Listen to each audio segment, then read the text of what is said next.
Kulang kasi sa kaalaman daw sa batas, kundi pagbubutas sa kapwa daw siya magaling. Yan siguro daw natutunan niya sa Itbulaga. Mag-resign na po kayo, Ginoong Sen Soto, para sa kapakanan ng sambayan ng Pilipino. Ewan ko bakit ganon. Dapat the Senate should be led by a lawyer, non-lawyer, and the presidency is a Senate that is going nowhere on a legislative agenda. BBM po ay nagsabi na hindi na raw po niya makilala itong si Amy Marcos. Bilang ganti naman, nagpakilala naman si Amy Marcos.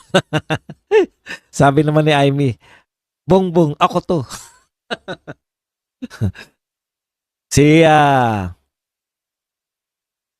Eto naman pong si Saldico ay nagsabi po na bukod po sa 100 billion insertion, ay may pinagatian pa po si BBM at saka si Martin Romualdez na 56 billion pesos.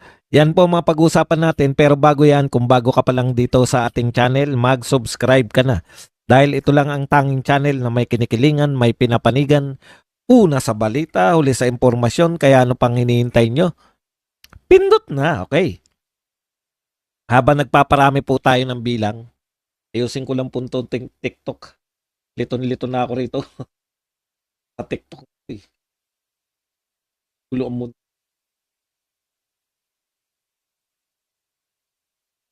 Masarap lang kasing sabay itong wala lang kung naririnig din ako ng TikTok. Okay. Pag-usapan po natin si BBM. Litong-lito ko rito sa TikTok. Ang pangit ng ano. Ang pangit na register natin. Dito. Iyan. Ayun lang. Ayun, nakuha rin. Okay, ito pong si Marcoleta kanina. Pinag-uusapan niya, yung isa po sa kanyang mga katanungan sa DSWD. Ito pong tungkol sa mga ayuda, no? Kung talaga nagagamit bang maigi ito ng DSWD. Kasi sayang nga naman, napakalaki po ng ginagastos natin. Ito pong mga tinatawag na ayuda, poverty alleviation, no? Dapat po may tunguhin po ito na dapat po itong poverty alleviation, may tunguhin po yan na matigil na yung paghihirap dito sa Pilipinas. Kaya po yung ayuda, kung hindi po naglalayon, ang problema po ng mga ayuda natin parang panghabang buhay, no? Habang buhay pong aayudahan yung mga tumatanggap ng ayuda. Hindi po dapat ganyan eh. Ang dapat po yung purpose ng ayuda, pansamantala lang. Pansamantala para makatawid, di ba? Ng tapos uunlad sila. Pero yung kung layunin po ng ayuda natin ay habang buhay silang bibigyan, parang may mali po. Bukod pa ron, ipinahihiwatig pa rin po ni Marcoleta dahil may 777 siyang binabanggit. Yan yung nilantad nito ni Magalong. Totoo ba na napupunta talaga sa mga tao? Dalawa po yung pinakapunto ni Marcoleta, no? Yung ginagastos ba natin sa ayuda ay totoong nakakarating sa tao? At saka, totoo ba na nakakatulong ito sa tao para guminhawa siya in the long run? Kasi sayang po eh. Nagsasayang po tayo. Sabi nga ni Marcoleta, isa sa mga panukala niya, ibigay na lang yan sa i-direkta na lang po yan na kung ikaw ay mamamayan, hindi ka gumagastos ng, hindi ko alam kung 200 watts ba na Meralco. Yun yung patakaran ni Marcoleta. Ilibre ka na sa kuryente, di ba? Mas direkta pa po. Mas malaking bagay pa. Maganda rin naman, kaya lang ako nanghihinayang po ako sa mga ginagastos natin sa ayuda eh. Ayuda po, pwedeng ito pansamantala lang. Halimbawa, nabagyo kayo, dapat may katapusan yung pamimigay ng ayuda. Hindi po dito sa atin parang unli. Unli po kung malapit yung eleksyon. Pero pag malayo na pagtapos na eleksyon, wala na namang maasa ang ayuda. Dapat po unli pag may mga kalamidad, di ba? Para po yung mga tao hindi po nanghihinayang, hindi po magdadalawang isip na pumunta sa mga evacuation center kung maraming paayuda sa evacuation center. At saka pansamantala lang katulad ng mga porpis na dapat gumagraduate. Dapat yung mga bata, alam nyo sa totoo lang, porpis po pinakamaganda dyan eh. sa mga ayuda na yan. Kasi nakikita ko po katulad po ng tupad. Diyan, dito lang po ako nakakita sa tinutulungan mo. Buti pa po, alam niyo buti pa. Ito kasi tupad, nakikita ko, ito yung mga nagwawalis, di ba? Isang walis. Napakarami po lagi, tumpukan po lagi. Doon pa sila nagwawalis, karamihan po sa mga tupad. Hindi ko po maintindihan, bakit po kayo nagwawalis sa malinis na? Ang dami pong estero na marumi. Di ba? Alam niyo po yung tupad, napakarami po. Tapos kukonting oras. Ito lang po. Alam niyo pong hindi. Alam niyo pong palpak. Ayan, si Placido Piloso po, shout out. Alam niyo pong palpak yung ayuda na to natupad kasi wala talaga na itutulong eh. Parang bibigyan mo na lang, matawag lang po na may magagawa. Kung totoong nagpapatrabaho kayo, ang dami pong estero. Palusungin niyo puro yung mga tao, kaya yung mga maglilinis na estero, maglilinis na mga kanal. Karamihan po sa tupad, tumpukan, 10 tao, tapos ilang basura lang po yung winawalis nila. Pagkatapos picture-picture, lahat po sila nagpipicture. Lahat, hindi ko maintindihan talaga yung tupad na yan. Sayang po yung pera, di ba? Kung ako yan, ibigay nyo na yan sa mga, yung totoo, isa pa na po ako dyan sa tupad. Yung magkakatumpok, magkakamukha po lahat. Ibig sabihin, isang pamilya. Magkakapamilya lang. Paano ko natiyak na talagang, bakit ba dong sinusundan mo ba sila para masabi mo na hindi talaga sila nagwawalis? Eh, ang puputi po eh. Meron ba namang kung kayo totoong totoong babad kayo, totoong naglilinis kayo ng babad maghapon sa araw, hindi po makikinis. Karamihan po ng tupad, hindi ko po alam kung ako lang kung ako lang po nakakapuna. Karamihan dyan sa mga tupad, ang kikinis ng balat eh. Paano ako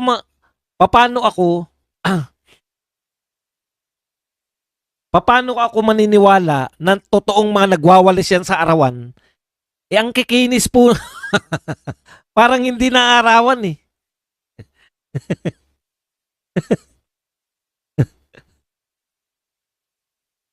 Kaya kung ako ang nagpapatupad ng tupad, ito po, tupad natin, ang lilinisin po natin ay estero. Mangangayaw po yung mga kutis mayaman, hindi po sila. Kaya ang matitira dapat diyan sa tupad, yung mga gustong lumusong sa estero. Yung mga gustong maglinis talaga ng kanal.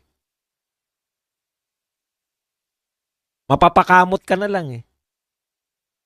Totoo naman na may proyekto yan, totoo, may tinatanggap. Kaya lang, biruin mo, sasakay sila ng service, tapos dadalhin sila sa isang lugar na malinis.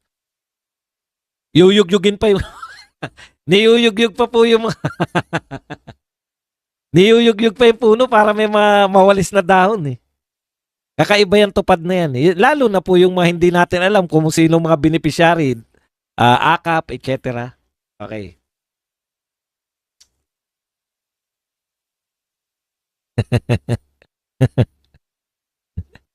Pansinin niyo po yung matupad. Putyang kikinis po. Isang araw ka lang magbilad sa araw, iba na kutis mo eh. Boss, balik sa purpose ang usapan. Hindi naman. Kasi DSWD ang nakasalang eh. 'Di ba? Ang lalaki ng pondo. Kung yan dapat, halimbawa, nagtayo na lang kayo ng pabrika. Meron pang isa talagang magkakamukha eh. Alam mong magkakamag-anak eh. Tapos ang kikinis. Okay. Mag-start na po tayo. Pasakali lang yun. Observation ko lang yun. Hindi ko naman sinasabing lahat ba ng tupad ganun. Pero kung ako po, ang dami pong lilinisin eh. Totoo. Ang dami pong lilinisin. Mga estero, mga kanal, mga maruruming lugar, sa palengke. Paglinisin nyo sa palengke. Ewan ko kung may tumagal na mayaman dyan. Okay, punta na po tayo rito sa mga topic natin. Kung ano na lang po yung mauna rito. Napakadrama naman itong magkapatid na to. Sabi po ni BBM, pakinggan po natin yung sinabi ni BBM. Teka, makikinig din ako.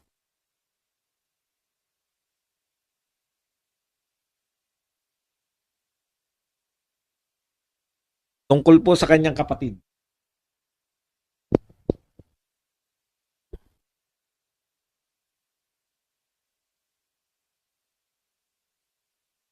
generally in public. I do not like to. We do not like to show our dirty linen in public. I'll just say this much. For a while now, we've been very worried about my sister. When I say we, I'm talking about friends and family.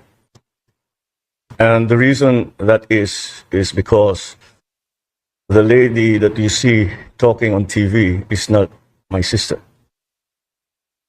And that view is shared by our cousins, our friends. Hindi siya yan. Hindi siya yan. So that's why we worry. So we are very worried about her. I hope she feels better soon. Okay, ang sinasabi ni BBM, nagwo-worry daw siya kasi nakikita nila sa TV, that lady is not our sister. 'Di ba? Alam niyo po, double meaning po 'yun eh. Kasi nakakaaliw, nakakabigla, kita mo shock na shock kung makikita niyo lang yung reaction ng mga reporter na nagtatanong. Parang shock na shock po sila sa revelasyon na kasi ang tumatanim sa utak natin yung salitang that lady is not my sister. The lady that you see talking on TV is not my sister. No? Parang sinasakyan ni BBM pati yung chismis na dala-dala rin ng kanyang anak, pati po ng mga loyalista at mga iba pa niyang supporter na si Amy Marcos ay hindi niya tunay na kapatid. Alam po ninyo, imposible naman na hindi mo kapatid. Palagay na natin, kino-question niyo yung pagiging yung ama ni Amy Marcos. So, alam naman natin, yan tanda na ni Amy Marcos, 70 years old na. Hindi naman po yan na teenager na masasaktan pa na. Hindi ko maintindihan kung ano yung gusto yung palabasin ng pamilya na to na makapagsiraan lang kasi hodang mga very personal na. Ako ayoko rin pong pumatol kaya nahihiya po ako. Kasi magkapatid naman kayo kahit sa ina na lang. Wala naman pong usapin yan para ulit-ulitin nyo na. Alam nyo yun, yung dialogue nito ni BBM, kung sino man po yung mga gumagawa ng script ni Auntie Claire tsaka nito ni BBM, patungkol sa kanyang kapatid pag babanatan, yung sa family, nakakasuka po. Hindi maganda na yung pasaring na hindi ko kapatid. Ano si Imelda? Hindi niyo ba nanay si Imelda? 'Di ba ang bintang kay Imelda, 'di ba? Ay hindi si Marcos yung tatay, pero hindi po sinasabi na hindi siya anak ni Imelda eh. Doon pa lang eh. Kahit itakwil niyo yan na yan ay hindi mo kapatid sa ama, kapatid mo pa rin yan sa ina. 'Di ba? Kapatid mo pa rin yan sa ina. Hindi ko maintindihan kung anong ang drama ninyong magkapatid. Tapos sinagot din yan. Ito po ang drama dyan. Sinagot din po yan ni Amy Marcos. Ito naman po ang sinabi ni Amy Marcos. Bongbong, ako to. Kung ano-ano na nakikita mo, ading. Kita nyo naman. Ano na rin yan, pasaring din yan sa kung ano-ano nakikita. Ito yung karugtong. Madali naman tukuyin, di ba? Kung ano-ano nakikita, yun po yung kumbaga pahiwatig po yan na adik ka kasi kung ano-ano na nakikita mo, 'di ba? Parang nasasagwan ako, hindi ang lalaki po nilang tao sa lipunan eh.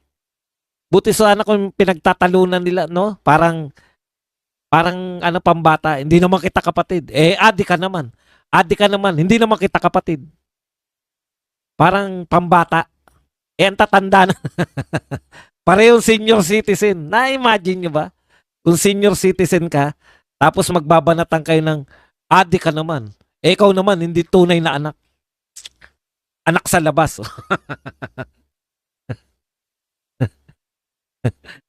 Kaya po sirang-sira po yung sirang-sira po yung Pilipinas eh. Hindi lang naman kayo nasisira eh. Naawa po ako sa mga OFW natin.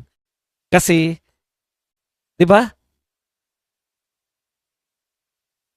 Ang layo po ang mula ko po kay PRRD na very proud yung ating mga OFW dahil hangang-hanga po sa kanila.